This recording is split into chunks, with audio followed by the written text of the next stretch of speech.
western nucleus of the thalamus, what we call the mediodorsal or dorsomedian thalamic nucleus. This mediodorsal thalamic nucleus is by the medial side of the thalamus. And so there are connections from other structures within the cerebral hemisphere with this mediodorsal thalamic nucleus.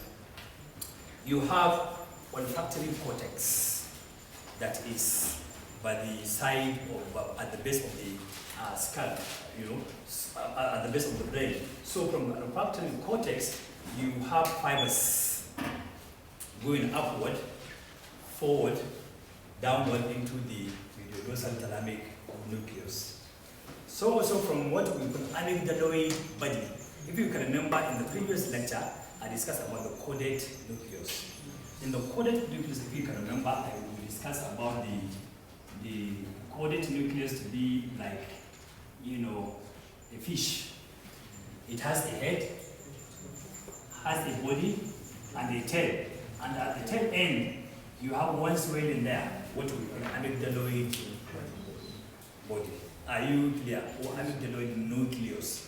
So this amygdaloid nucleus, which is the terminal end of the amygdaloid body, there is connection between it and the mediodorsal nucleus.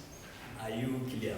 Similarly, from the hypothalamus, you also have connection from there down to the mediodorsal nucleus. Similarly, from the prefrontal cortex, each of the cerebral hemisphere, you have fibers going into the mediodorsal nucleus. This connection of this mediodorsal nucleus with these 4 different categories of areas in the cerebral hemisphere are responsible for 3 important functions, what we call emotional memory. Emotional memory is to do with whatever happens previously, not necessarily long-term memory. Remember when we talk about episodic memory, we're talking about long-term memory. This one may be short-term memory, for example, maybe in the last 1 week. Last 1 week is not long. So in the last 1 week, probably maybe you must have, gotten something bad happened to you. Maybe you had your loved one died, or maybe you won an award, that if you remember, you feel happy, or you can even tell your colleagues that, last week I was able to, secure a scholarship to study in the US, or I was able to secure a scholarship to study in London, something like that. So now that is, you remember and you feel happy. That is what we call emotional memory, and also motivational drive. For example, now if I want you to do something for me, I can give you motivation. Like if I want you to be, to be doing something good to me, I can be giving you maybe some money. Maybe I can be giving you something like maybe very nice gift, maybe books, money, sweet, something that can make you happy, so that you do something to me that I like. You may not likely know that is my motive, that is my thoughts, So I'm giving you an incentive to make you happy, so that you become like, closer to me. That is motivation. And also the drive, drive like, when you see something, you feel you have the urge to do something. Like when you see maybe a very nice car, you feel the urge of buying it. You have the money.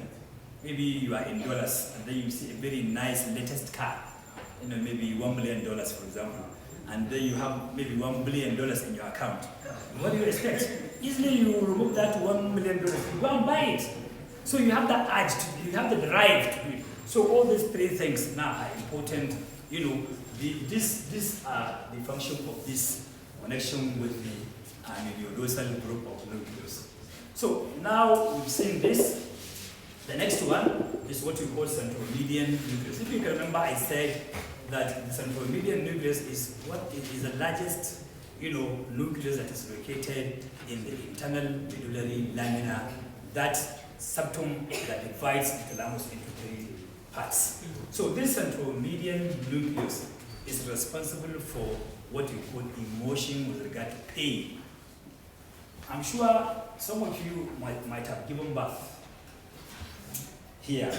So during delivery, some of you were just crying when the baby is coming out because of pain, extraordinary pain, and what have you, very slow and painful experience like that. And so when you remember that nasty experience during delivery, now you feel somehow, you know. So that is the function of this. So the slow pain fibers from our skin and other part of the body, the fibers, they pass through the spinal cord. You have not done the spinal cord, I'm sure, but I think I can still mention it. These fibers, they go into the posterior horn of the gray matter of the spinal cord. From there, fibers after synapsing the posterior horn of the spinal cord, the fibers, they now pass anterior to the neural canal here. Then as they pass anterior to it, some of the fibers, they pass anterior to the anterior horn, while some of the fibers, they pass lateral to the anterior horn. So these fibers that are responsible for taking this low pain, they are called spinothalamic, because at the end they now go to the thalamus. So they are called spinothalamic. So you have anterior spinothalamic tract, you have lateral spinothalamic tract. The two together, as they ascend up into the spinal cord, they now go into the brainstem. So as they go up, they form a single tract. You get my point? This is what we call spinal lemniscus. You get it? So the spinal lemniscus is as a result of the union of the anterior and lateral spinothalamic tract. You get it? So as soon as this spinal lemniscus is being formed, some of the fibers, they now connect with what we call reticular formation. This reticular formation is a scattered group of nuclei that are found within the whole length of the brainstem. Brainstem consists of the midbrain, pons, and medulla oblongata. So if this is the brainstem region, so you have this centrally located particle like that, known as reticular formation, which is a group of scattered nuclei there. So this spinal lemniscus, the fibers, they go and synapse with the neurons in this reticular formation. And the lemniscus ascends up until it reaches the thalamus, and then it synapses with the centromedian nucleus. Are you clear?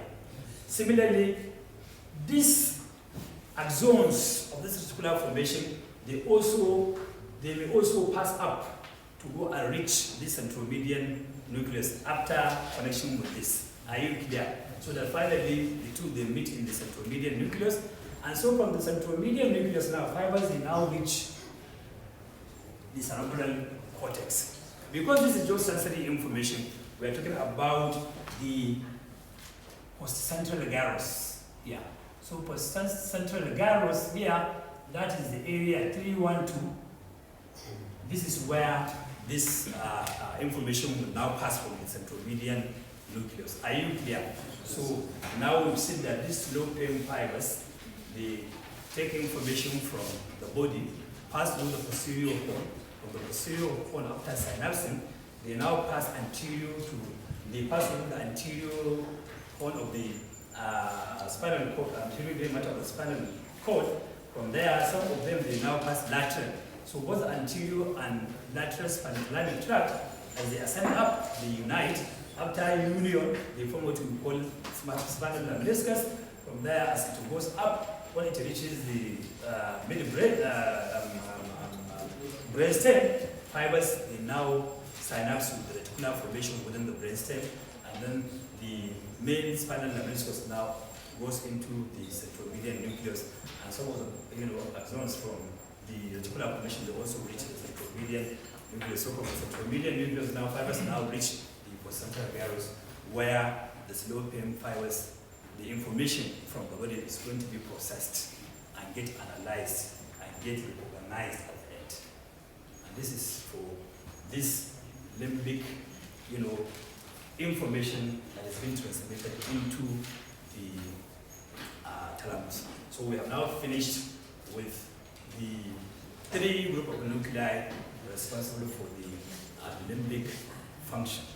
Are you clear? What I should tell you again is, like, as I said earlier, virtually all the information with regard to sensation, they must, M-U-S-T, they must pass through the thalamus with the exception of smell. Smell information doesn't pass into, but memory related to smell, because it's a limbic function, so it reaches the thalamus. Have you seen the difference? Yes. Good.